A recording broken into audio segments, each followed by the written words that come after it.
আশা করি আপনারা সকলেই ভালো আছেন।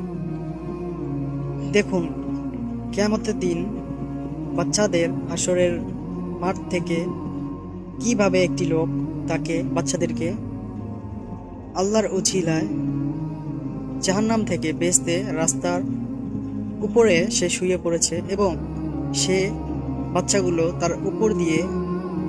তার দেহের উপর দিয়ে পার হয়ে গিয়েছে। এটা হলো আল্লাহ তাআলার রহমত। যারা আল্লাহ তাআলার রহমত নিতে বা এরকম করে নিতে চাইবেন তারা অবশ্যই ৫ ওয়াক্ত নামাজ পড়বেন, যাকাত দিবেন।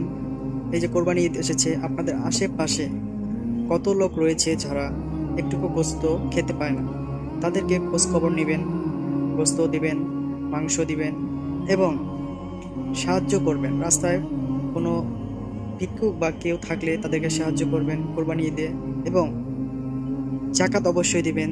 যদি কারো ঘরে 50,000 পরিমাণ টাকা থাকে বা তার সামর্থ্য ওইরকম থাকে, যেমন জমা আছে ঘরে 50,000 টাকা, সে জাকাত তার উপর নির্ধারিত করেছেন আল্লাহ তাআলা এবং কোরবানিও তার উপরে নির্দেশ দিয়েছেন আল্লাহ তাআলা।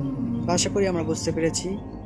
তো কমেন্টে জানাবেন। ইসলামিক ভিডিও ভালো থাকলে আমাদের চ্যানেলটি সাবস্ক্রাইব করে সঙ্গে থাকবেন। অবশ্যই ভিডিওটি শেয়ার করবেন। আল্লাহ হাফেজ।